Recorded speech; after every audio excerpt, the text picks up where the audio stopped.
Queridos profesores, muy buenas tardes a todos. Sí, para nosotros es un enorme privilegio que quizás por primera vez desde que se fundara la escuela estén aquí los profesores del Gimnasio Moderno y los profesores del Gimnasio Sabio Caldas, ¿no? Esta, por supuesto, es la primera vez de… Esta, por supuesto, es el primer encuentro de muchos. Los dos colegios son colegios hermanos y asimismo deben ser sus escuelas de profesores y de formación de profesores. Para nosotros es un enorme privilegio el invitado que tenemos el día de hoy. El doctor Carlos Gaviria me ha comentado cuando ha aceptado nuestra invitación que para él es un privilegio estar en este colegio, que es un referente del pensamiento liberal y de la democracia. El privilegio también es nuestro, doctor Gaviria. Quizás muchas gracias. No son muchas personas en este país los que son reconocidos por sus opositores o los que no lo comparten como una persona muy respetuosa de los argumentos, de una intachable vida académica y reconocido por sus partidarios como una persona independiente y crítica. Voy a leerles muy brevemente una biografía del doctor Gaviria y nuevamente muchas gracias. ¿El primer tomo o el segundo?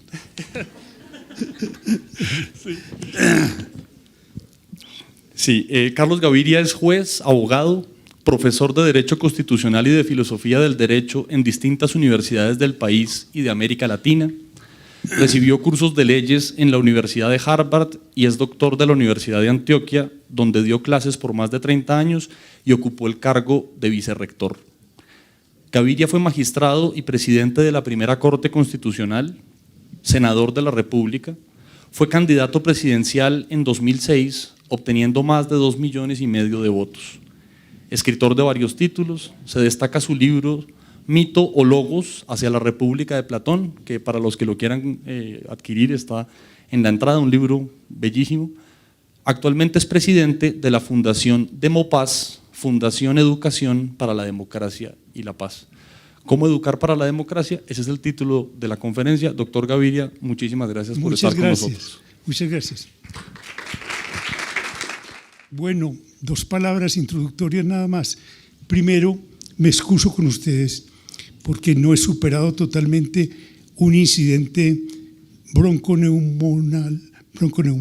una bronconeumonía, y mi voz está hoy muy precaria. Incluso tengo que transgredir algún hábito mío. Me gusta mucho más hablar de pie, paseándome, pero hoy debo hacerlo con esta limitación. Y primero que todo, decirles que me siento muy orgulloso y muy honrado de estar en este gimnasio por muchas razones. La primera de todas es mi afinidad con la filosofía que informa a esta institución.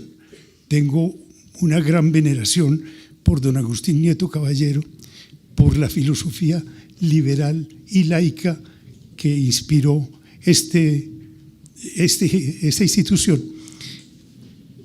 Además, hay que hacer ya algunas precisiones, ¿no? Cuando uno habla de liberal en este momento lo miran mal. Es que el liberalismo tiene un sentido muy noble y es la libertad de pensamiento, el respeto por la opinión ajena, etc. Otra cosa es que el medio donde puede florecer una sociedad de esa naturaleza no puede ser la que describe Michael Sandel como una sociedad de mercado, que es la sociedad en que estamos viviendo. Entonces, yo profeso el liberalismo en el sentido ideológico, pero he pugnado siempre, tanto en mi pensamiento como en mi acción, por una sociedad donde ese privilegio no lo sea, sino que sea un derecho de todo el mundo. Muchas gracias a Santiago Espinosa, a las personas que hicieron posible esta invitación. Y vamos a reflexionar un poco sobre esto de la democracia. Lo primero que uno pregunta es esto: ¿por qué es importante educar en democracia? La democracia ha sido un poco santificada, sacralizada, y uno dice, ¿de dónde viene esto? Y que estamos como todos de acuerdo en que es buena la democracia y educar en democracia. Parto de una afirmación que hace don José Ortega y Gasset en un ensayito muy bello que está en El Espectador, en el libro de él que se llama El Espectador, y se llama Democracia Morbosa. Y empieza don José Ortega y Gasset descreyendo de la persona que dice yo soy ante todo demócrata. ¿Por qué descree don José Ortega de la persona que dice que ante todo es demócrata? Fíjense ustedes, es como si yo le preguntara a alguno de los circunstantes, por ejemplo, a mi amigo Federico Suárez, le preguntara, ¿tú qué eres? Y él me dijera, yo ante todo soy hincha de Millonarios. Eso es extraño, porque uno antes de ser hincha de Millonarios es muchas otras cosas. Pues don José Ortega y Gasset llama la atención sobre esa circunstancia, y es que uno antes de ser demócrata tiene que ser otras cosas, es otras cosas, aun cuando no lo sepa. O sea, que él dice que la definición política es una definición que se da en un segundo plano, que en un primer plano hay una definición anterior. Busquemos cuál será esa definición anterior. Jean-Paul Sartre, en un ensayito muy bello que se llama El existencialismo es un humanismo, dice lo siguiente: el hombre, y entiendo por hombre, hago la advertencia de una vez, el término en sentido antropológico, o sea, hombre y mujer, miembro del género humano, dice Sartre, el hombre es la criatura condenada a ser libre. Y a uno lo sorprende, condenada a ser libre. ¿Cómo lo puede condenar a uno a una cosa tan amable como la libertad? Es como si le dijeran que lo condenan a ser feliz. Usted está condenado a ser feliz. Esa no es una condena, diría uno, pero Sartre explica rigurosamente por qué sí es una condena. Porque ser libre significa estar abocado a tomar decisiones. Y nada en la vida tan difícil como tomar decisiones. Yo pongo ejemplos triviales. Si yo estoy conversando con mi mujer y le digo, ¿qué hacemos esta noche? ¿Vamos al cine o vamos al concierto en el Teatro Mayor? ¿Por qué no eliges tú? No, decide tú. O lo tiramos a la cara y sello. Una trivialidad. Y cuando lo que le preguntan a uno es, ¿y usted qué va a hacer con su vida? O cuando uno se pregunta, ¿qué hago yo con mi vida? Esa respuesta no la puedo dar sino yo. Yo. Nadie me puede sustituir en esa respuesta. Sartre cuenta una anécdota muy bella, y es que un estudiante lo buscó en la universidad cuando la ocupación de París por los nazis, y le dijo, yo vengo a que usted me resuelva un problema muy grave que tengo. Y le dijo Sartre, ¿cuál es el problema? Yo soy hijo único, mi madre está enferma. Si yo me voy para la guerra, me incorporo al ejército francés, mi madre se va a morir. Pero si no me incorporo, me va a matar el remordimiento de ser un mal francés. ¿Qué hago? Y Sartre le dice, ese problema no es mío, ese problema es suyo. Yo no le puedo resolver ese problema. Usted conoce el imperativo categórico de Kant, que dice, obra de tal modo que tu conducta pueda convertirse en regla de conducta universal. Usted tiene que saber que si decide incorporarse a la lucha, usted es un excelente patriota. Su conducta puede ser expuesta como la de un patriota ejemplar. Y si se queda con su madre, como un hijo ejemplar. ¿Qué es mejor, ser un hijo ejemplar o un patriota ejemplar? Eso no lo puedo decidir yo, eso lo tiene que decidir usted. Esa es la libertad, ¿cierto? Y la libertad incluso vivida como carga, la libertad vivida como dice Sartre, la condena estar condenado a ser libre. Pues bien,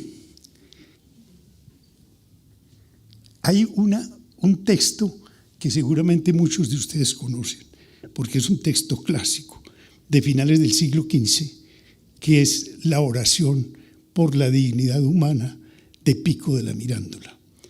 Pico de la Mirandola, ¿saben? Era un fraile. Dicen que reunió en su momento toda la sabiduría, toda la ciencia que se conocía, la tenía Pico de la Mirandola en su cabeza. Un erudito extraordinario y un hombre de un brillo. Murió a los 35 años, huyendo de ciudad en ciudad de la Inquisición. Y en esa bella oración, tan breve y tan hermosa, caracteriza a la criatura humana por esto: la criatura humana es la única capaz de avistar un destino y perseguirlo. Eso no lo puede hacer, pues, padre suyo, ni el mineral, ni el vegetal, ni los animales con quienes compartimos tantas cosas. Dice, la criatura humana tiene la posibilidad de subir al cielo y bajar al lodo, y todo eso hace parte de su dignidad. ¿De qué está hablando ya? Que la dignidad humana no es otra cosa que la autonomía. La autonomía, que está luego muy bien pensada y desarrollada especialmente en dos autores que no pueden ser leídos aparte. Siempre hay que leerlos, asociarlos el uno con el otro. Y son Rousseau y Kant. Rousseau da una respuesta a una pregunta que él mismo plantea, que es absolutamente brillante, atinada y además hermosa. Pregunta esto: ¿cómo hace uno para obedecer sin sentir rebajada su dignidad? Porque todos tenemos la experiencia de que cuando obedecemos sentimos un poco disminuida nuestra dignidad. Sálgase, y si la persona tiene que salir, se sale cabizbaja. ¿Por qué me tengo que salir? Haga esto, haga aquello. Y en la sociedad, y no podemos sino vivir en sociedad, eso lo señaló muy bien Aristóteles desde el comienzo, somos zoon politikon, somos seres también, digamos, condenados a vivir con los demás. No estamos destinados a vivir solos, sino a vivir con los demás. Y cuando hay comunidad, hay siempre necesidad de obediencia, porque siempre hay un núcleo de poder que rige la comunidad. Y entonces la gran pregunta de Rousseau es esa: ¿cómo es posible obedecer y mantener la dignidad? Y oigan la respuesta tan extraordinaria. Dice, únicamente obedecemos sin perder la dignidad cuando obedecemos órdenes que nosotros mismos nos hemos dado. Eso es, ¿no? Y por tanto, la propuesta suya es una sociedad, llamémosla ahora, democrática, es decir, donde todas las personas van a decidir qué es lo que en esa comunidad se hace. Esa es la autonomía de la comunidad. Y Kant luego va a reivindicar la autonomía moral de la persona. Yo no tengo más reglas rectoras de mi conducta que las que yo elijo, porque las considero dignas de ser atendidas, de ser acatadas por todos los miembros de la comunidad. Ahí tienen ustedes. Kant, no. Y sobre todo subraya la dimensión individual. Yo acato las normas que mi conciencia considera que son dignas de ser observadas universalmente. Esos dos pensadores andan tan de la mano. Y les cito dos obras de Rousseau: El contrato social. y de Kant, en este caso, la fundamentación de la metafísica de las costumbres. Es un nombre muy trascendental, asustador. ¿Cómo será eso? Terrible. Fundamentación de la metafísica de las costumbres. Es una obra de una claridad extraordinaria y de la misma manera de una utilidad maravillosa. Esto puede ser anecdótico nada más, pero es importante. Eran tan afines que Kant, según relatan todos sus biógrafos, era un hombre de una disciplina férrea, de unas costumbres absolutamente rígidas. Siempre se levantaba a determinada hora, a las 6 de la mañana, daba un paseo antes de empezar a trabajar por la tarde para que no se vaya a creer que era un fraile puritano. Se reunía con sus amigos en la casa.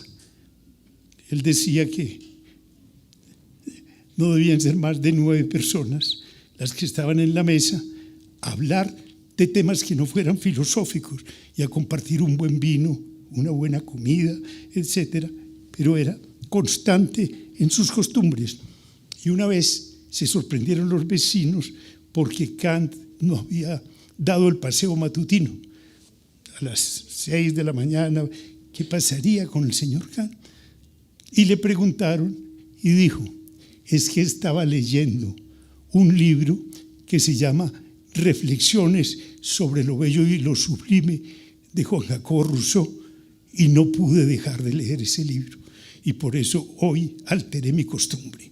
Eran de una afinidad intelectual extraordinaria. Son los fundadores, a mi modo de ver, del liberalismo y de la democracia moderna.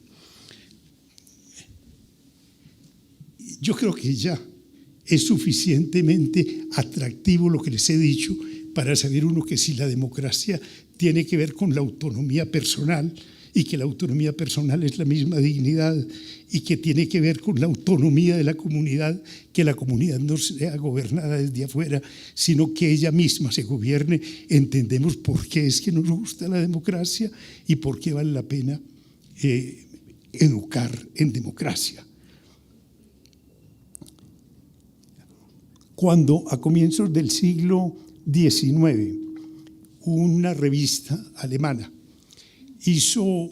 formuló una pregunta a muchos pensadores,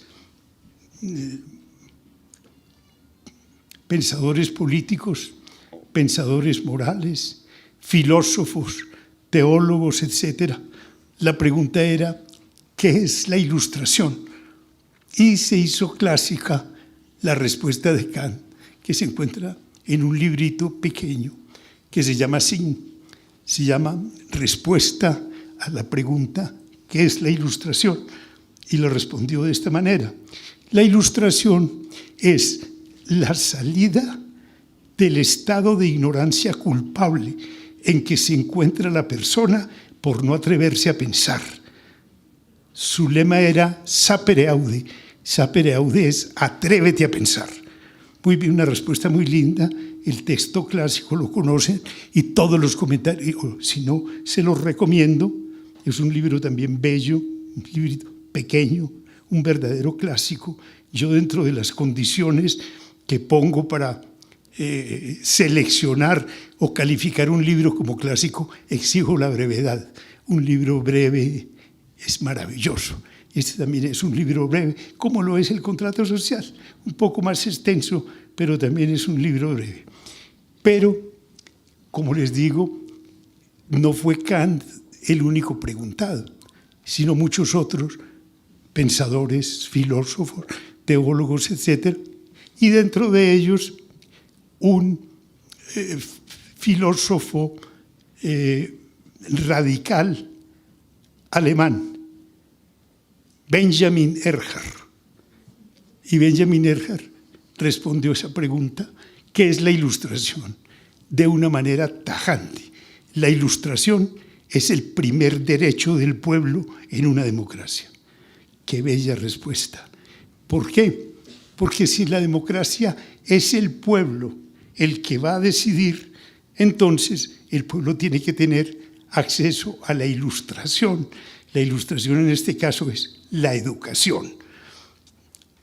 No es posible que haya democracia funcional a la demagogia. ¿Cuál es la democracia funcional a la demagogia? Aquella que se dirige a una masa amorfa, absolutamente amorfa, ambigua, que naturalmente para los demagogos es lo mejor, porque es completamente manipulable. Se encuentra en una situación de ignorancia, no sabe para dónde va, etc. En cambio, cuando uno es un verdadero demócrata y piensa que lo que hay es que construir la democracia, lo que tiene es que construir el sujeto de la democracia. Y el sujeto de la democracia es el pueblo. Y el pueblo no puede ser una masa amorfa, sino, como dice muy bien Adela Cortina, tiene que ser una comunidad pensante, consciente, convivente. Yo, a riesgo de producir molestias, pongo siempre un ejemplo de lo que es apelar a un sujeto democrático o manipular la opinión haciéndole pensar a quienes no están en condiciones de decidir cosas que se someten a su juicio, que sí están en condiciones y que la están decidiendo. Aquí es donde viene la parte que puede herir susceptibilidades, y por esa razón yo presento excusas, pero era el primer referendo que el doctor Álvaro Uribe propuso a la opinión nacional. Ese referendo tenía unas 22 preguntas, y las preguntas eran más o menos de este tenor. Yo estuve combatiendo ese referendo, tratando de hacer pedagogía en este sentido. Había una pregunta que decía, ¿usted prefiere que los cargos de representación en las corporaciones públicas se llenen mediante el sistema del cociente electoral o mediante la cifra repartidora o número de Hunt? Y decía, el número de Hunt se extrae de la suma de los números naturales divididos por los cargos a proveer. ¿Ustedes piensan que un campesino antioqueño o boyacense o santanderiano puede descifrar semejante enigma? Yo recuerdo algo patético, y es que una señora, incluso me grabé su nombre porque me impactó. Estaba yo en mi casa viendo los resultados del referendo esa noche, cuando entrevistaron a una señora de nombre María del Carmen Reyes, y le dijeron esto. La gente estaba asombrada porque esa señora se demoró 48 minutos en el cubículo, y le dijeron, ¿por qué se demoró tanto? Y dijo, por una razón, yo no milito en ningún partido político, no tengo televisión, no me llega publicidad, lo único que sé es que para uno ser un buen ciudadano debe cumplir ciertos deberes, como venir a votar. Y yo leí todas las preguntas y no entendí sino una, y esa fue la única que pude rayar. Yo publiqué una columnita que se llamaba María del Carmen Reyes, una buena ciudadana. Lo único que puede es eso, pero qué cosa tan reveladora. Es decir, cómo someten a consideración de la gente problemas que no están a su alcance. Y ustedes saben que en Italia se despenalizó el aborto, pero con preguntas tan pertinentes como estas. En primer lugar, la despenalización del aborto, el aborto mismo, pues el problema, no ofrece dificultades de información como las que puse de presente anteriormente, sino que tiende a pulsar la sindéresis, digamos, el sentimiento moral de cada persona. Y le dicen, ¿usted está de acuerdo con que la mujer que suspenda el proceso de gestación sea sancionada siempre? Primera pregunta. Segundo, que si se da en las circunstancias de peligro de su vida, de muerte del feto, de violación, no sea sancionada. Dos cosas. ¿Y qué está pulsando? Está pulsando el sentimiento moral de cada persona. Fíjense, si nosotros proponemos un referendo sobre la pena de muerte, yo soy absolutamente enemigo de la pena de muerte, pero me parece que es pertinente. ¿Cierto? Y le preguntan a la gente, ¿usted está de acuerdo con que fusilen a los secuestradores? Algunos dirán, claro, esos son unos hombres muy malos, unos delincuentes terribles, que los maten. Y otros dirán, no, a mí no me gusta que maten a nadie. ¿Qué está respondiendo? El sentimiento moral. Hay un mito muy lindo, que es justamente ese. Está expuesto en el diálogo Gorgias o de los sofistas de Platón. Y es que se plantea este problema. ¿Por qué en las asambleas populares, cuando se trata de problemas de la medicina, de la salud de la gente, únicamente son llamados a hablar los médicos? Si se trata de la construcción de caminos, los ingenieros. Si se trata de la construcción de casas o edificios, los arquitectos. Pero cuando se trata de la justicia, que parece una cosa mucho más trascendental, son llamados todos los ciudadanos. Cualquiera puede opinar. Y entonces el mito es muy bello, y es que Prometeo, que era un dios favorable a los humanos, cuando vio que al demiurgo le habían quedado mal hechas las cosas, porque la criatura humana no era tan fuerte como el león, ni tenía alas para volar como el águila, ni era tan veloz como la gacela. Entonces hizo una consideración: es necesario compensar esas desventajas en que se encuentra, y le mandó un regalito con su hermano Epimeteo. Y ese regalito es la sindéresis, la capacidad de discernir moralmente sobre problemas de esa naturaleza sin que se tenga mucha información. Fíjense ustedes qué lindo eso. Este diálogo transcurre en el siglo V a.C., el diálogo Gorgias o de los sofistas, Gorgias o de la retórica. Y 21 siglos después, o 22, en el siglo XVII, Descartes, pues, empieza su discurso del método diciendo: el sentido común es lo mejor repartido que hay en el mundo, hasta el punto de que nadie desea más del que tiene. Todo el mundo se siente muy bien, muy satisfecho con el que tiene. Y Erasmo de Róterdam, en el elogio de la locura, dice esta belleza. Dice: es curioso, yo he recorrido muchos templos en Europa y encuentro solicitudes a la divinidad, muchas veces a través de la mediación de los santos. Y entonces, este es un esboto, un bracito de parafina o de cera, y al lado una leyenda: Señor, para que me cures mi mano derecha, o para que me cures mi pierna izquierda. Pero nunca he visto uno que diga: Señor, para que me hagas más inteligente de lo que soy. Todo el mundo se siente muy satisfecho con la inteligencia que tiene.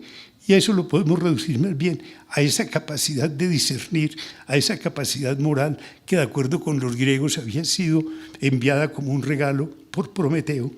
Y en este caso, digamos, una característica de la condición humana, y es esa capacidad de discernir.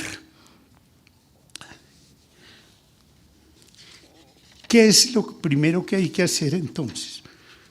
Si nosotros tenemos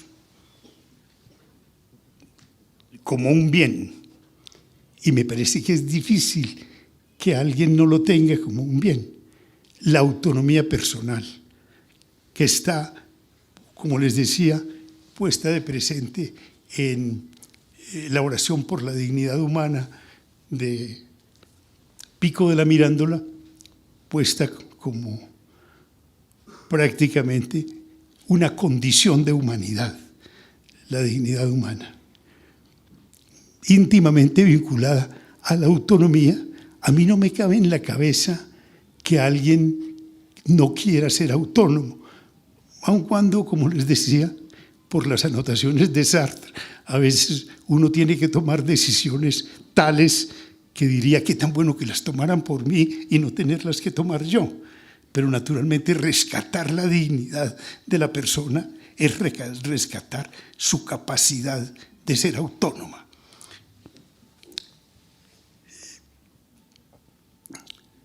Empecé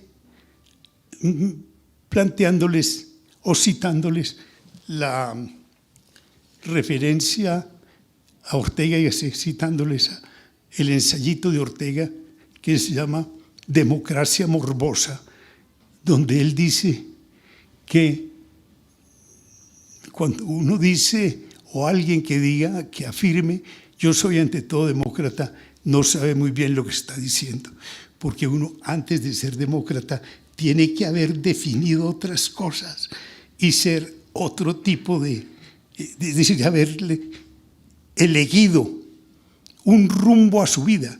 Eso es lo que se denomina dar sentido a la existencia. ¿Para qué estoy yo sobre la tierra? Y naturalmente el creyente puede decirlo. Yo lo sé, Dios me puso sobre la tierra para que luego volviera a Él. Digamos, en Aristóteles diríamos, el fin del hombre es ser racional. Y Santo Tomás diría, la visión beatífica, no únicamente ya un destino natural, sino sobrenatural. Ver a Dios. Y perfecto, una persona creyente tiene todo el derecho de organizar su vida de esa manera y que nadie interfiera en esa decisión. Pero, ¿y quienes pensamos que la existencia no tiene más sentido que el que uno le atribuye? Porque a mí se me preguntan, ¿cuál es el sentido de eso? ¿Para qué vino usted al mundo? Para nada. Y entonces, soy yo quien tengo que decidir qué hago con mi existencia. Esa es la decisión trascendental. Y entonces, hay un texto muy bello de María Zambrano, una filósofa española muy brillante, discípula de Ortega y Gasset, precisamente, que se llama Democracia y Persona. Y María Zambrano dice esto, que yo comparto plenamente. Todo ciudadano tiene que ser absolutamente consciente de cuál es el sentido que le da su existencia, especialmente las personas que hemos tenido acceso a la educación. Tenemos que tener respuestas para preguntas como estas. ¿Usted por qué es cristiano o por qué no lo es? ¿Usted por qué es agnóstico o por qué no lo es? ¿Por qué es ateo? Es decir, uno de los vicios de esta sociedad, de la sociedad colombiana, que pone de presente ese carácter amorfo del sujeto político que es el pueblo, radica en esto. Si uno le pregunta aquí a una persona, ¿usted es liberal o conservador? Yo soy liberal. ¿Y por qué? Porque mi tatarabuelo peleó con el general Uribe en Palo Negro, ¿cierto? O el otro dirá, porque mi tatarabuelo estuvo con el general Pedronel Ospina combatiendo a Uribe. Y nada más. Recuerden la violencia tan terrible política entre nosotros, muy bien descrita por Eduardo Caballero Calderón en una novelita pionera extraordinaria que se llama El Cristo de espaldas, matándose los chulavitas contra los cachiporros, los unos rojos y los otros azules, sin saber por qué son rojos y por qué son azules, ¿no? Entonces, la tarea es hacer consciente a la gente y que cada uno, especialmente cuando ha tenido acceso a la educación, sea consciente de cuál es su posición en el mundo. ¿Usted acepta la ética cristiana? La ética cristiana es bellísima. Incluso para aceptar uno una propuesta como la ética cristiana no tiene siquiera que ser creyente, de ninguna manera. O usted acepta la propuesta utilitarista de Stuart Mill y de James, en el sentido de que lo bueno es lo útil, ¿no? Usted tiene que saber dónde está. O usted es partidario de que las instituciones de un Estado sean diseñadas por un grupo de ilustrados, es decir, por personas con la mente cultivada, que le fijan una meta a ese país, y entonces en ese caso la persona estará optando por una posición ilustrada, liberal, o usted es partidario más bien de que las instituciones sean el producto del proceso histórico. El proceso histórico es ciego, es subterráneo, etcétera, pero es el que va determinando, de acuerdo con esta perspectiva filosófica, cuáles son las instituciones que un pueblo puede tener. Eso lo debe tener, ¿no? Eso lo vemos muy bien ilustrado en un debate muy interesante posterior a la Revolución Francesa que se dio entre Edmund Burke, un pensador conservador, que es el verdadero fundador del pensamiento conservadurista moderno. El texto se llama Reflexiones sobre la Revolución en Francia, donde critica acerbamente la tesis ilustrada de la razón. ¿Cómo así que un grupo de ilustrados se atribuyen a sí mismo el derecho de decir qué es lo que en un pueblo puede hacerse? Y a eso le respondió Thomas Paine en defensa de los derechos humanos y cómo el ejercicio de la razón era el que alumbraba el conocimiento para saber cuál era el mejor destino para un pueblo. Pero ahí tienen ustedes. Yo, desde luego, estoy con la tesis ilustrada, pero no desconceptúo ni mucho menos la tesis conservadurista. Es una tesis muy bien arguida, muy bien expuesta, etcétera. Entonces, yo pienso que una persona que se diga conservadora debe tener presente un ideólogo como Edmund Burke, ¿no? Pero ahí tienen ustedes. O si a una persona le dicen, usted, ¿cuál es su actitud política? Yo soy socialista. ¿Y por qué es socialista? Díganos por qué es socialista. Eso es absolutamente necesario. Y algo más, obligatorio para cualquier buen ciudadano, especialmente si ese ciudadano ha tenido acceso a la educación. Pero entonces, simplemente para rematar, tomar la referencia inicial de Ortega y Gasset, descreo de la persona que dice yo soy ante todo demócrata.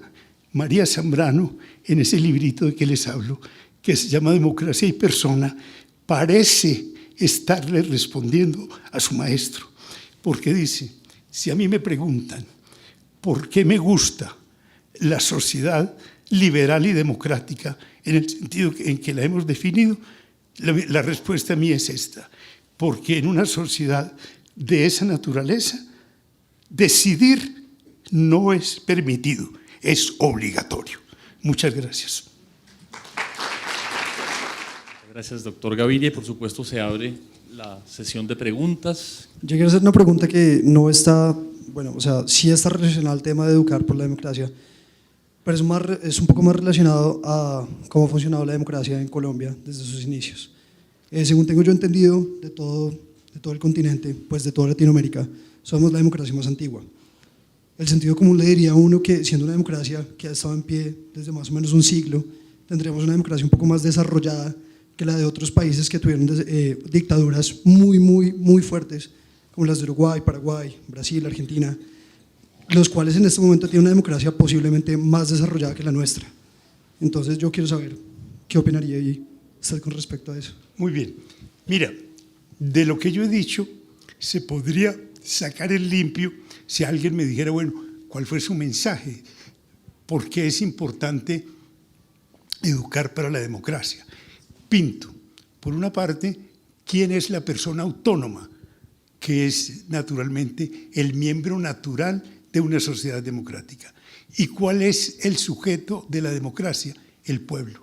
Pero no el pueblo entendido como una masa amorfa que no sabe lo que está haciendo, que no sabe siquiera convivir, sino, como diría Adela Cortina, el reto es construir el sujeto del pueblo, el sujeto de la democracia, que es el pueblo. ¿Construirlo cómo?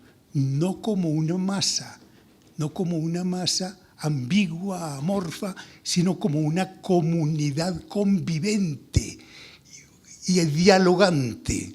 Y para convivir de esa manera y para dialogar es necesario tener ilustración. Y la ilustración no es, como les decía ahora, una educación especializada. Yo, por ejemplo, siempre he pensado lo siguiente, que la tarea de la universidad entre nosotros no es la de formar profesionales. Muy bueno que la universidad forme profesionales, pero eso lo pueden hacer incluso otras instituciones técnicas, tecnológicas, etc. La tarea de la universidad es formar buenos ciudadanos, es decir, es formar personas para la convivencia. Y formar personas para la convivencia es educar en la democracia. Fíjense lo que les decía, me di incluso la libertad de hablar, de criticar una propuesta del doctor Uribe, a sabiendas de que yo sé que aquí hay muchas personas que pueden ser partidarios del doctor Uribe, pero eso no importa. ¿Por qué? Porque cada uno de estos temas debe ser objeto de diálogo, de reflexión. Nosotros en Colombia no sabemos tener contradictores sino enemigos. El que no está conmigo es mi enemigo. Eso es filosofía fascista, ¿cierto? Y por tanto la filosofía democrática es otra cosa, es educar para la convivencia. Yo he pensado siempre eso, que incluso hay una obra, un librito muy bello que yo aprecio sobremanera, de un antiguo rector, presidente de la Universidad de Chicago, que se llama Robert Hutchins, y el libro se llama La Universidad de Utopía. Hutchins se pone a razonar, como quien dice, en una sociedad que no existe ni en su patria, porque sus críticas van dirigidas a la universidad norteamericana. Y dice, veo en el apego al dinero la disolución de la universidad americana. ¿Por qué? Porque la universidad americana, entonces, la que critica Hutchins, ha cambiado el propósito inicial de la universidad, el compromiso, que es un compromiso con el conocimiento, lo ha cambiado por otras cosas, por el cultivo de disciplinas o de temas que tengan demanda en el mercado. Entonces, la universidad dispone sus programas, dispone sus currícula de tal manera que le pueda atender la demanda de mercado, así se olvide completamente de su fin inicial, el propósito inicial, que es el conocimiento. De manera que eso pienso yo, que la educación en una sociedad como la nuestra, donde yo hago afirmaciones a veces muy radicales que a la gente la molestan, como decir esto, no aceptemos que Colombia es una democracia. Colombia es una sociedad que tiene vocación democrática en el sentido de que además la comuniquemos, la contagiemos a través de la educación. Pero esta no es una democracia.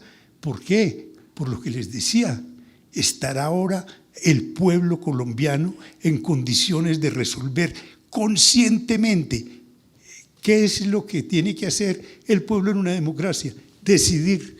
Y si no sabes sobre qué decidir, cómo se le atribuye una decisión y se legitima una decisión apelando a las urnas. Es decir, hay que ser realista. Cuando yo digo esta no es una democracia, no estoy execrando la sociedad colombiana, sino que estoy situándola de acuerdo con mi percepción donde debe estar. Es una democracia por construir, es una democracia germinal. Y para construir esa democracia, el primer ingrediente es la educación. No hay una como contradicción de principio en la idea de educar para democracia, es decir, una comunidad, el aula es como un súper ejemplo de una comunidad no democrática, ¿o no? Hay alguien que yo enseño y usted aprende. Yo soy la autoridad, usted aprende lo que yo diga. Los estudiantes quieren aprender, pero no exactamente lo que uno les quiere enseñar. La gente quiere aprender fútbol o jugar con los aparatos electrónicos y no exactamente aprender geometría. Pero es geometría lo que tienen que aprender y lo tienen que aprender porque el profesor lo dice. Si usted me pregunta cuál es su personaje histórico, una de las cosas que yo puedo responder sin vacilación, porque yo ante todo soy una persona llena de dudas, de perplejidades, que no quiere simular que tengo las respuestas a la mano, etcétera, es Sócrates. Mi personaje es Sócrates. Sócrates es, de una parte, el primer gran educador. ¿Qué hace Sócrates? Dialoga con sus interlocutores. Él decía que no tenía discípulos siquiera. Y sin embargo, esa tarea que está haciendo Sócrates es una tarea altamente política. ¿Por qué? Sócrates no ocupó cargos públicos, salvo algunos de forzosa aceptación, como ser jurado del Tribunal de los 500, etcétera, pero nada más. Y sin embargo, fue la persona que más política hizo y que más educó. El problema es este. La democracia, ¿cómo hay que entender la democracia en la educación? Yo no creo que la democracia en la educación consista en que se les pregunte a los estudiantes, por ejemplo, ¿ustedes quieren saber de física atómica o quieren saber de patinaje? De patinaje, entonces esto es democracia. A mí me parece que eso es absolutamente equivocado. Lo que ocurre es que al estudiante no hay que decirle, tiene que aprender física y el patinaje no sirve para nada, sino que allá hay que llegar a esa conclusión mediante un diálogo con él.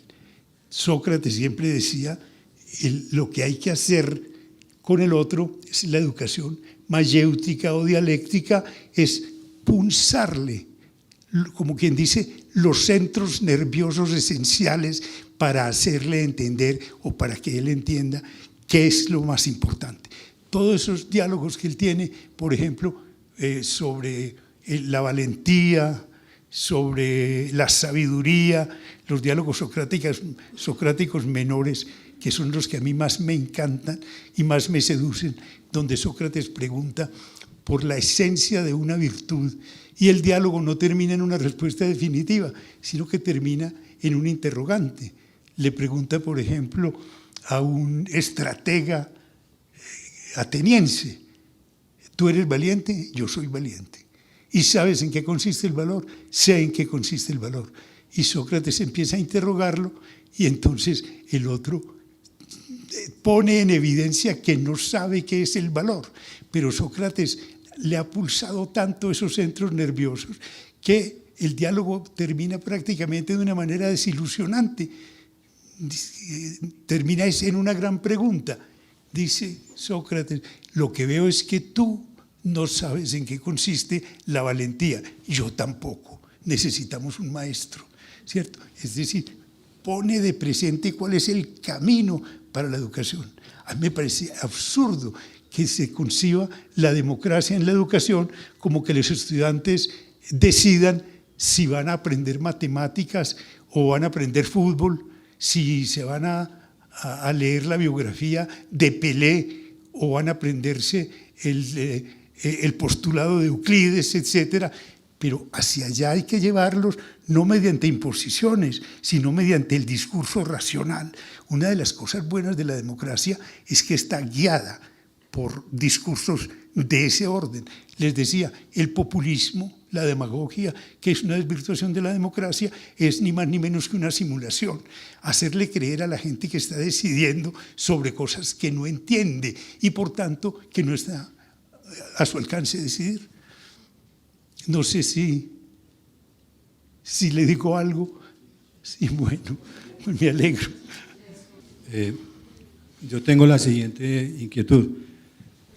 Entiendo la relación que hay entre el desarrollo del pensamiento y la democracia en cuanto a que la persona sea capaz de tomar una decisión.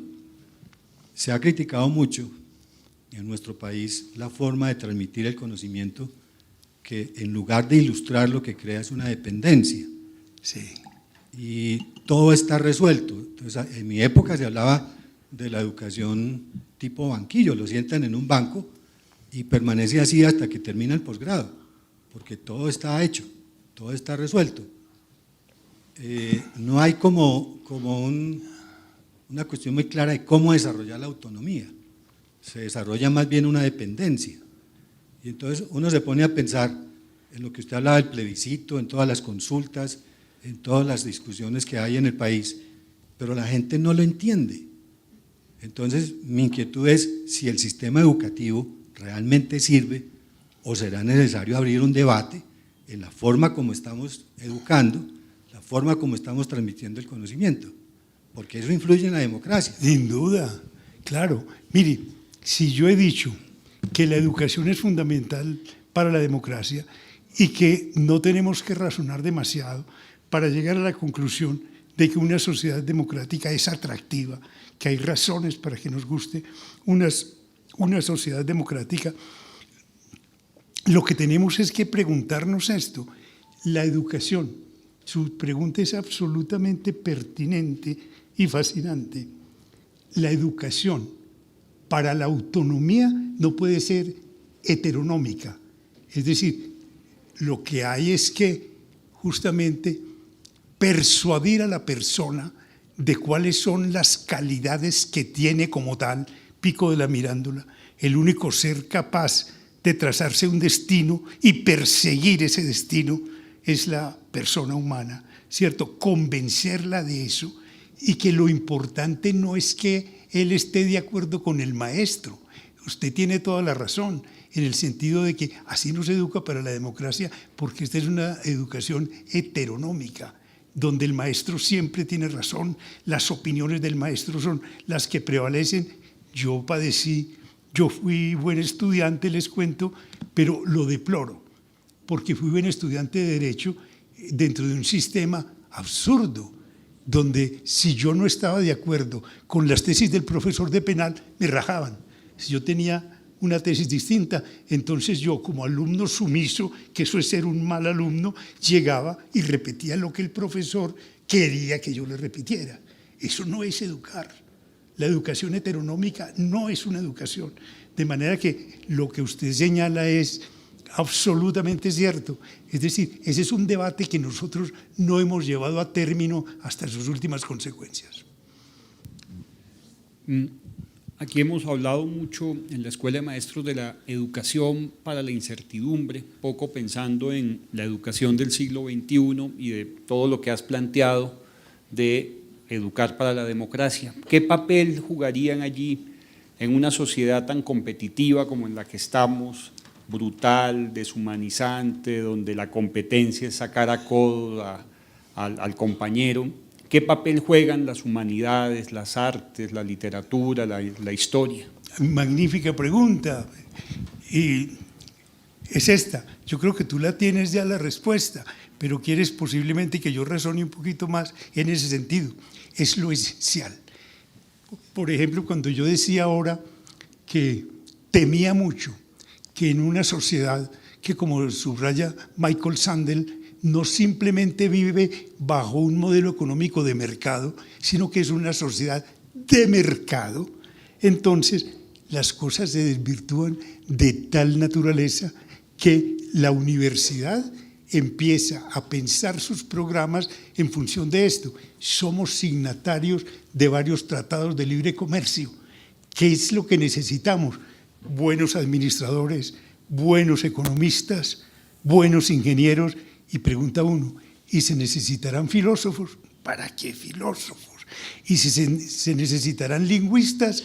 ¿Para qué lingüistas? Ese es el temor mío, ¿no? Entonces las universidades van plegando sus propósitos, sus programas, sus instrumentos a ese tipo de sociedad. Hoy pensaba, y a propósito de esta situación tan vergonzosa que vive la justicia, en que este mismo señor Robert Hutchins, que habla de la Universidad de Utopía, tiene un bello capítulo porque él era abogado, y que es la Escuela de Derecho de la Universidad, donde él lo que sostiene es lo siguiente: las facultades de Derecho enseñan a hacer memoriales, eso se lo pueden enseñar en cualquier instituto técnico, a hacer buenos testamentos, ¿no? El compromiso de las facultades de Derecho es humanístico y por tanto sería ¿para qué el derecho? ¿Por qué hay derecho en la sociedad? ¿Qué función cumple el derecho? ¿Cierto? Problemas históricos, sociológicos, etcétera. Y por cierto, y esto es lo que viene más a propósito de esta vergüenza que estamos viviendo de magistrados que obran es en función de intereses particulares y de sus propios intereses y no de la justicia, de abogados que dicen que sí que cobran 4.000 millones de pesos y que eso que tiene, que eso está muy bien, que Robert Hutchins dice que alguna vez lo visitó, él era profesor de Yale, abogado, como les digo, pero ¿con qué concepción del derecho? Lo visitó un antiguo discípulo de la Universidad de Yale en Chicago y Hutchins le preguntó, dígame Ricardo, ¿es cierto lo que me cuentan que en Nueva York hay gente que ejerce la abogacía por plata? Con eso le digo pues, ¿qué es lo que yo pienso que significan las humanidades en una universidad? Son la esencia de la universidad. Bueno, yo quisiera abrir con una frase que me dejó un poco atónito dentro del aula, y es que le preguntaba a un estudiante que se había hecho la tarea y me dijo, ¿usted no sabe con quién está hablando, profesor?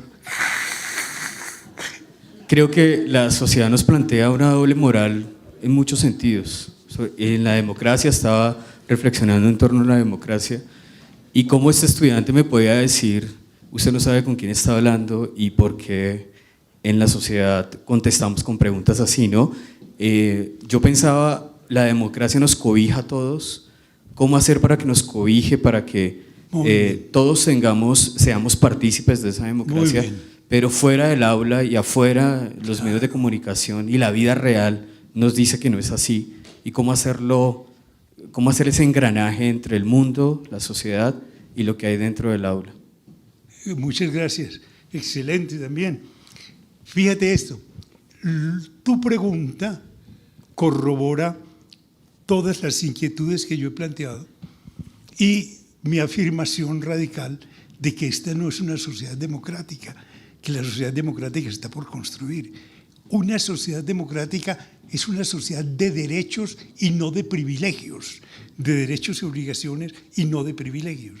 Nosotros sabemos que aquí al ciudadano corriente lo tratan tan mal que el que no quiere ser tratado como ciudadano corriente trata de insertarse en uno de esos grupos elitarios, bien sea por la economía, por el poder, por el apellido, etcétera, con el objeto de que no me vaya a tratar a mí como cualquier ciudadano, que yo soy muy importante, cuando en una democracia lo bello es tráteme como a cualquier ciudadano.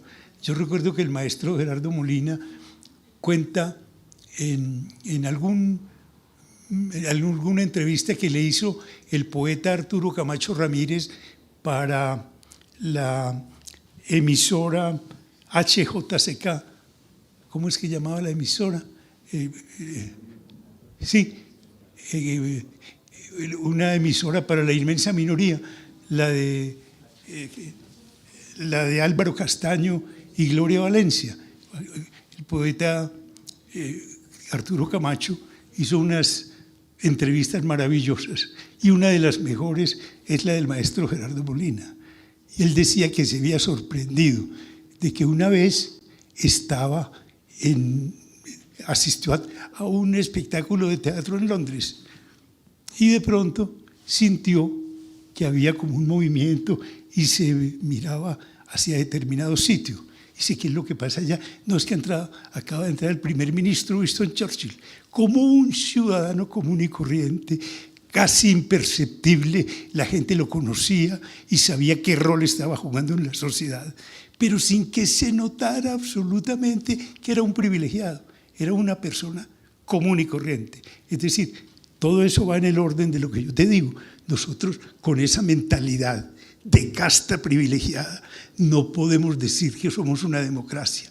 Justamente hace parte de la educación para la democracia a saber que una persona se asume como ciudadano y que ya eso es motivo de orgullo, ¿cierto?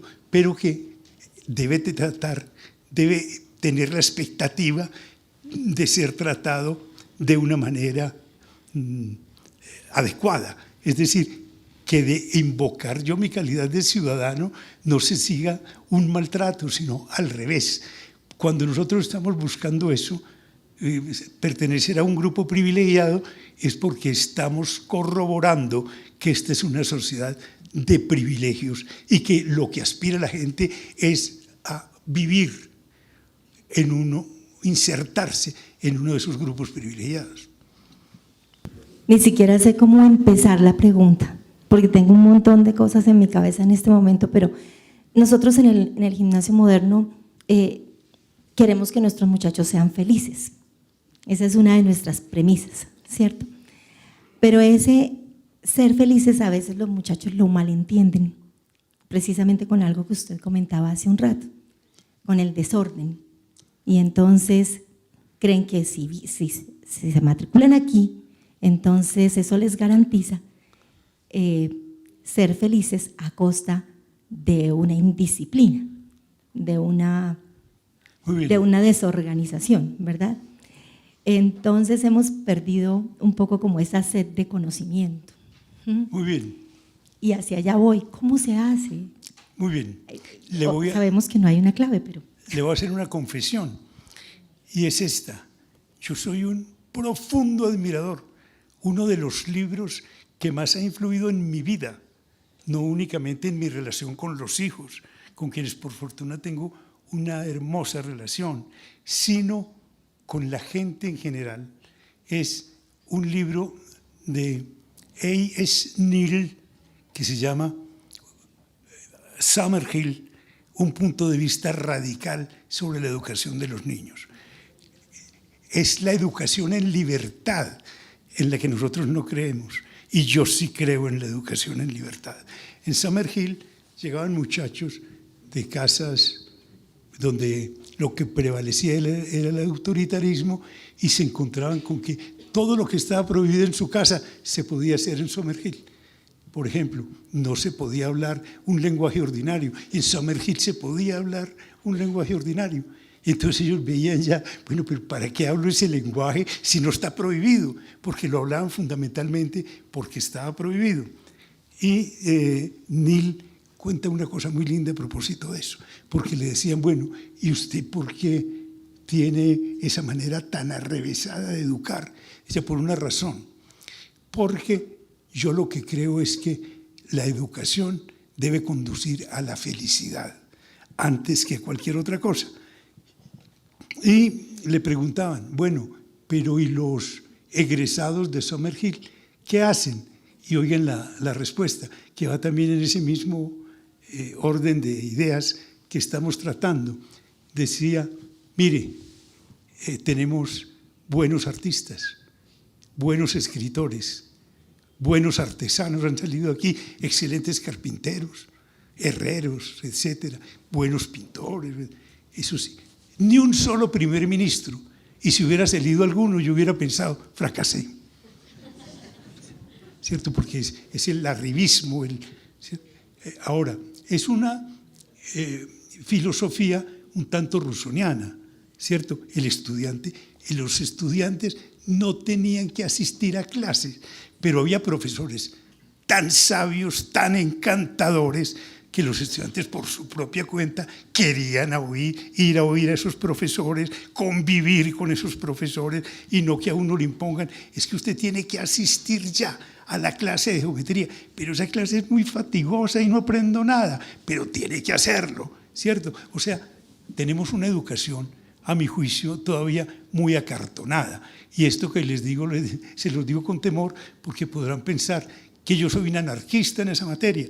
No, lo que creo es que nosotros le tememos mucho a la libertad y consecuencialmente a la educación en la libertad.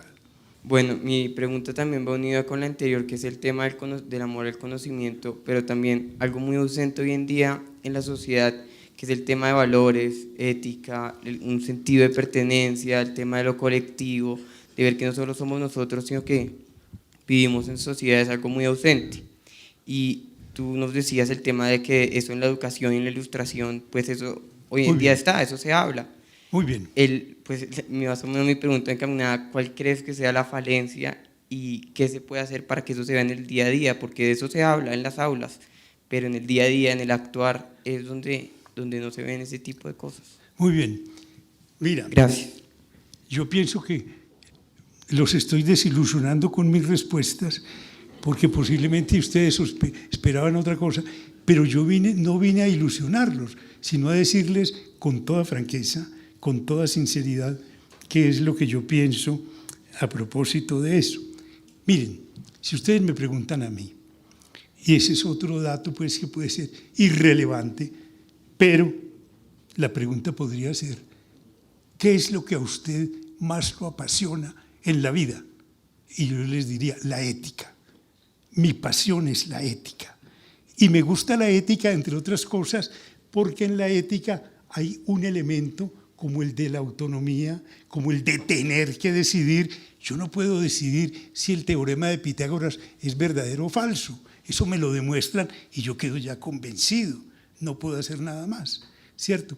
Sin embargo, la inquietud mía por la ética y mi pasión por la ética me la indujo un profesor que nunca habló de bueno, malo, correcto, incorrecto. Era mi profesor de geometría y de trigonometría en el bachillerato.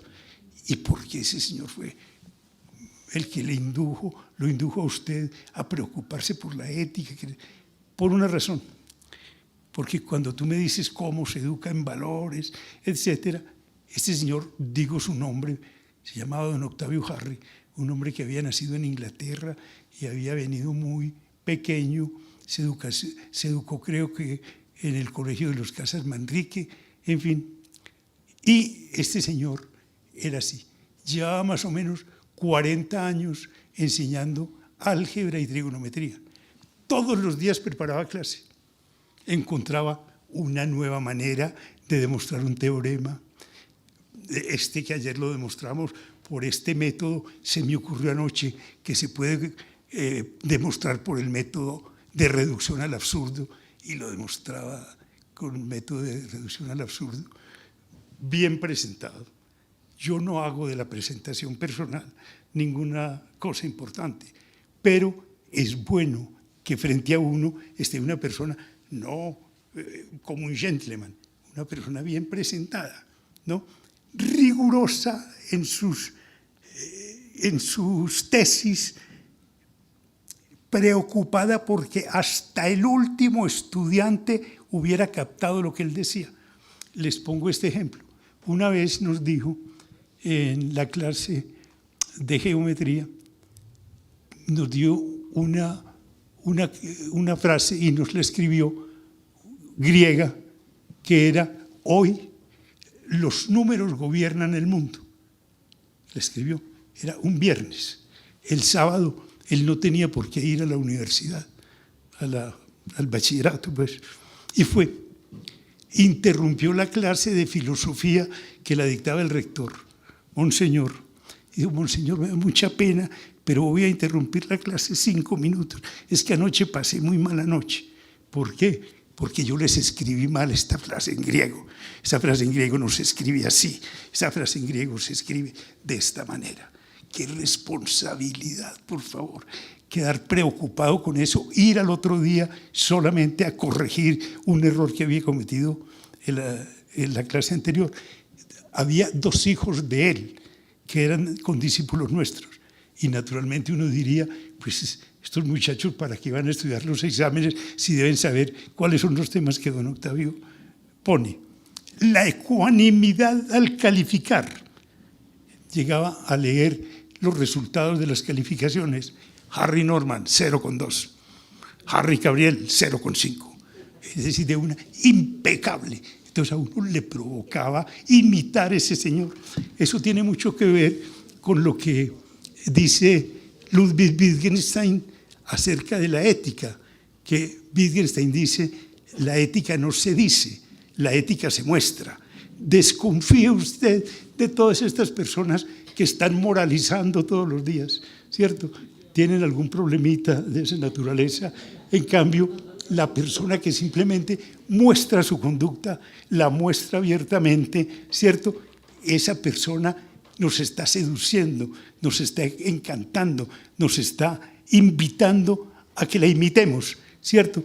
Con eso quiero decir que yo descreo profundamente, especialmente de las clases de ética profesional. Nosotros hemos tenido casi este tic. Hay de pronto una serie de conductas bochornosas, terribles, de los abogados, de los médicos, de los profesionales, y tengo la experiencia. En mi universidad muchas veces decía, es que ética no tiene sino 2 créditos, subámoselos a 4, y piensan que esa es la solución, ¿no? Cuando la solución está en la conducta de los profesores, en la conducta de quienes constituyen el instituto. Eso es lo esencial, que haya en el instituto gente a quien uno quiere imitar, ¿cierto? Y que para eso esas personas, sin proponérselo, son las que están moralizando y están induciendo en valores. Eso dice Wittgenstein, la ética no se dice, la ética se muestra. Educar para la democracia, y tú nos decías que la democracia conlleva a la autonomía. Según los expertos, la supone. Correcto.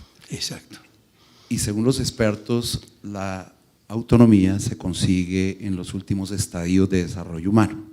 Mi pregunta es la siguiente: para ti, ¿cuál sería el papel fundamental del maestro en estas edades de nuestros estudiantes para desarrollar en estos chicos esa autonomía tan necesaria? Muy bien, muchas gracias. Mira, otra de las preguntas que yo puedo responder, posiblemente equivocadamente, pero sin vacilación, no me cabe duda, que la función del maestro no es transmitir conocimiento, sino transmitir pasión por el conocimiento. Fíjate, yo nunca había pensado, ni siquiera a esa altura, estamos 4º bachillerato, 5º bachillerato, estudiando álgebra, trigonometría, geometría.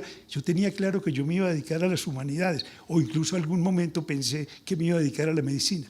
Este señor me hizo apasionar por la matemática. ¿Por qué? Por la manera como la enseñaba. ¿Cierto? Qué bueno tener tanta claridad en una materia, por ejemplo, como la ciencia del triángulo, como la que tiene este señor. Yo me apasioné por la matemática, ¿cierto? ¿Por qué? No porque él me impusiera nada, sino porque tenía una forma de enseñar, además tan democrática, ¿cierto? Abierta, clara, el hecho de que estuviera buscando siempre nuevos rumbos, nuevos métodos de demostración de un teorema, en que tratara a todas las personas de esa manera y en que se preocupara, porque si un estudiante no había captado un problema, no fuera problema de él, sino del estudiante. No pasaba de un tema a otro hasta que el estudiante que él consideraba el menos brillante de la clase le respondiera adecuadamente preguntas de esa naturaleza. Entonces, yo pienso que lo mismo era Sócrates, que hacía lo que inoculaba, era ese virus de la pasión por el conocimiento. Buenas tardes, yo me voy de esta charla con la impresión un poco de que no deberíamos estar educando para la democracia. Democracia visto un poco como el sistema de participación política que refuerza las masas amorfas, todo lo que hablamos al comienzo, sino para la autonomía y el pensamiento independiente. Casi deberíamos estar educando para la irreverencia. Entonces mi pregunta es, ¿no sería más democrático educar para el cuestionamiento de la norma, para la irreverencia consciente, argumentada, que para la misma democracia como sistema de participación política? Claro, mira, lo que ocurre es esto: cuando se educa para la irreverencia, ¿cierto?, o se propicia la irreverencia, se educa para la autonomía. Usted no tiene que pensar como yo, piense de manera heterodoxa. A mi juicio, uno de los vicios de la sociedad colombiana consiste precisamente en aspirar hacia la uniformidad del pensamiento. Eso no es bueno. Incluso cuando aquí se habla, es que el doctor Álvaro Uribe le está haciendo mucho mal al país, lo está polarizando. Yo, que como se los he confesado, no soy uribista, digo, por favor, ¿cómo que está polarizando el país? En una sociedad democrática lo que debe siempre haber es varias propuestas y motivos de argumentación, de discordia intelectual. Lo que pasa es que nosotros le tememos porque como no sabemos disentir, sino que, como les decía al comienzo, al adversario lo convertimos en enemigo, entonces de ahí se sigue la violencia y a la violencia sí hay que temerle. Pero fíjate, esa persona que tú estás pintando, irreverente, heterodoxa, es la persona más importante en una democracia, porque está revelando su autonomía, su capacidad de ser autónomo, y dentro de la capacidad de ser autónomo está precisamente la capacidad de disentir del otro y argumentar por qué mi posición es mejor que la suya. Es que incluso la pregunta anterior me parece a mí tan clave, que en realidad me dice, ¿y por qué educar para la democracia? Yo pienso que es educación para la autonomía, y cuando se educa para la autonomía, se está educando para vivirla en la dimensión individual kantiana y en la dimensión social rusoniana. Y por tanto, educar para la autonomía es educar para la democracia.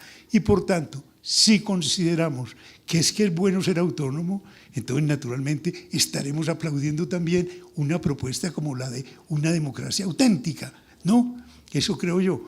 De modo que todas las preguntas que me han hecho han sido tan interesantes, pero creo que conducirían a eso, la educación. Miren, yo tuve una experiencia, yo estuve cursando un año en la Universidad de Madrid, que en ese tiempo todavía no era la Universidad Complutense, sino la Universidad Central, en un curso de Derecho, y había una materia que era como instrucción cívica, ¿no?, parecida, instituciones, y era una apología del fascismo, y concretamente del falangismo.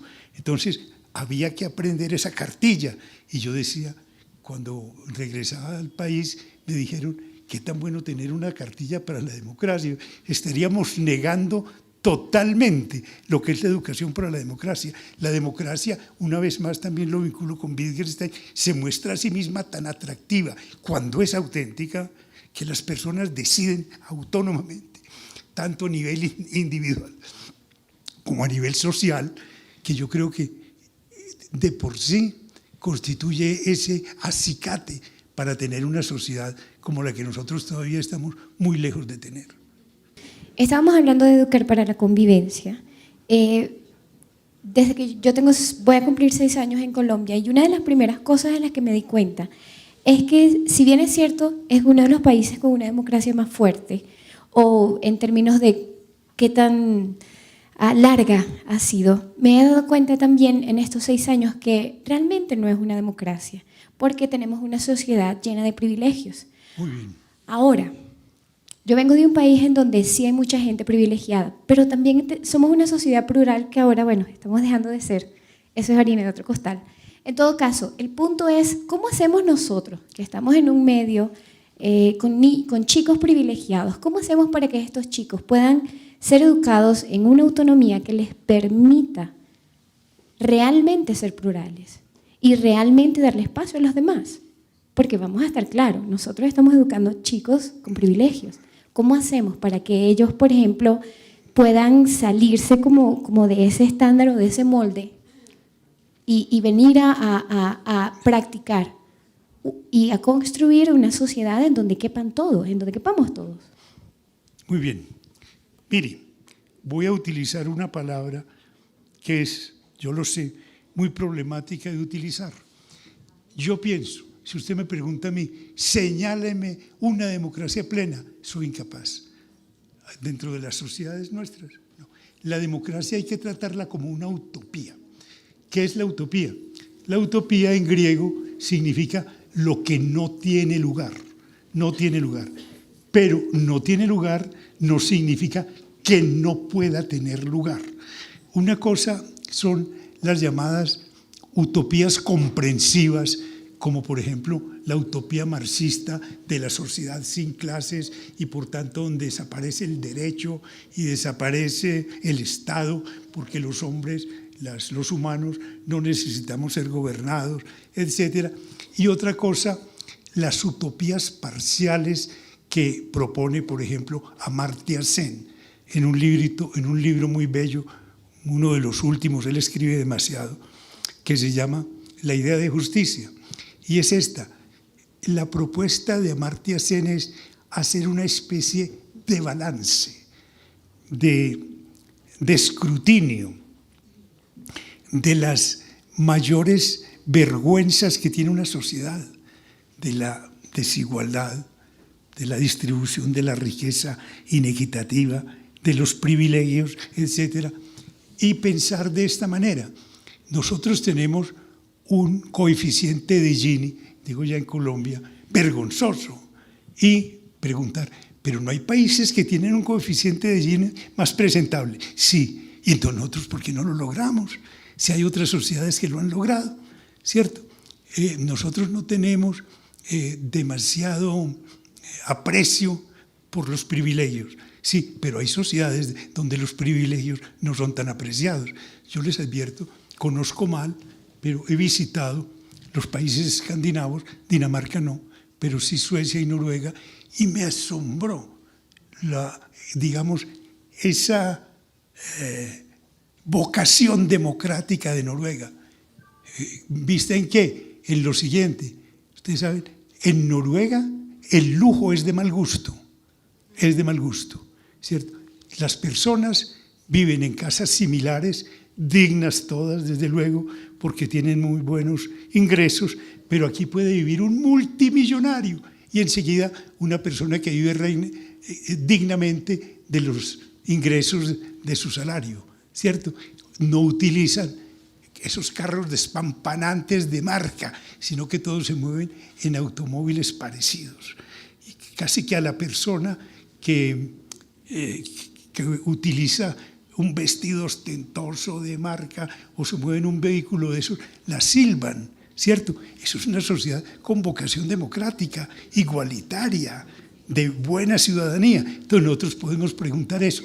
Bueno, ¿por qué, por ejemplo, en Noruega han logrado cosas que nosotros no hemos logrado?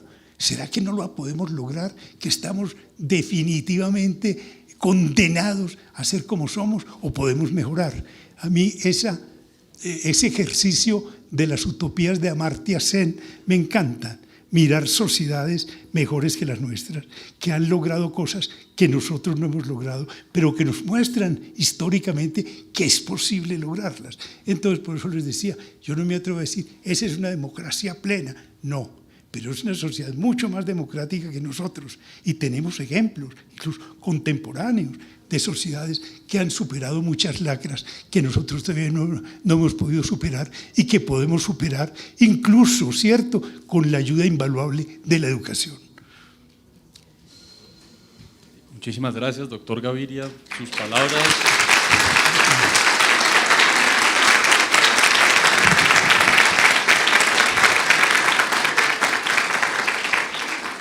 Gracias, Doctor Gaviria, sus palabras, las intervenciones del público, las preguntas. No, muchísimas gracias. Realmente justamente por eso. Para mí, lo que les dije, era un privilegio, no solo un honor, sino un privilegio venir a un instituto con el que tengo tantas afinidades ideológicas, éticas, etcétera, y sobre todo a lo que más me gusta. Yo toda la vida lo que he sido fundamentalmente es un maestro, y lo que más me gusta es el diálogo con las personas con las que puedo dialogar. Muchas gracias a ustedes. Gracias, doctor Gaviria.